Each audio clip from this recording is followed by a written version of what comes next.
Hello everyone, welcome back to Parashar enterprise channel. और आज मैं आपके लिए लेके आया हूँ बेसिक एयर गन को चलाने का तरीका और इसकी सेफ्टी प्रिकॉशंस।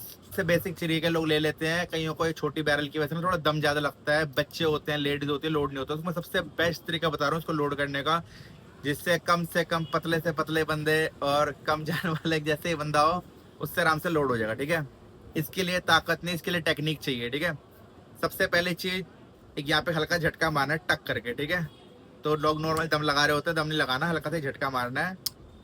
जब मुड़ जाए, मतलब झटका मारा हाथ और हटा लिया। ठीक है, अब सेकंड स्टेप है, इसको पूरा नीचे लेके आना। ठीक है, नीचे जब लेके आता है तो ट्रिगर पे उंगली नहीं रखनी, क्योंकि ट्रिगर दब जाएगा। अच्छे भी नहीं रखनी, सॉरी, इससे मतलब चैम्बर के अंदर ना रखो तो बढ़िया है। ठीक है, तो इसको ऐसे रखा, ऐसे करा, और दोनों हाथ से सेम जोर लगाना है। ठीक है, बीच में ये नहीं करना है कि एक से रोका और एक से जोड़ लगा रहे हो, नहीं, या फिर इससे रोका इससे जोड़ लगा रहे हो फिर ऐसे लोड करो, नहीं। सबसे बेस्ट तरीका है हाथ मारा, हाथ वहां से हटा रखा है, आगे में रखना। आगे रखोगे तो यहाँ पे आगे उंगली बीच में आ सकती है, लग सकती है। ठीक है, वही क्या है, हाथ मारा और पूरा नीचे ले गए, सीधा करा, यहाँ पे छरा डाला, जो भी डालना है अपने 0.177 का नोक अंदर की तरफ सीधा करा और फिर आपने चला दिया। ठीक है, बस ये बिल्कुल बेसिक सा तरीका लोड करने का।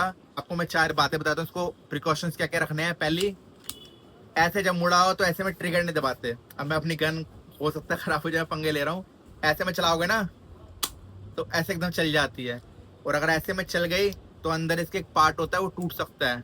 ठीक है, तो वो ध्यान रखना, वो पार्ट नहीं टूटना चाहिए। वो अगर पार्ट टूट गया तो मेन दिखाता हूँ आपको पार्ट क्या होता है वो। ठीक है,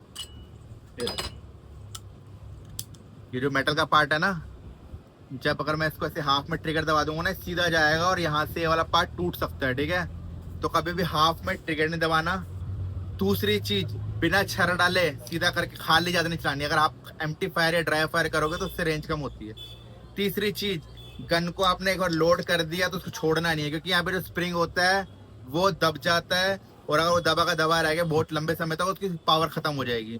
चौथी बात, हर महीने सिलाई मशीन का थोड़ा सा तेल डालना है बैरल के ऊपर से, फिर गन ऑयल आता है वो डालो। ठीक है, ये 4 बातें ध्यान रखोगे, आपका जिंदगी भर चलेगा, कभी खराब नहीं होगा। बाकी इसका रूल ये है कि ये एयर गन होती है, निशानेबाजी सीखने के लिए बनती है, टारगेट शूटिंग प्रैक्टिस के लिए बनती है।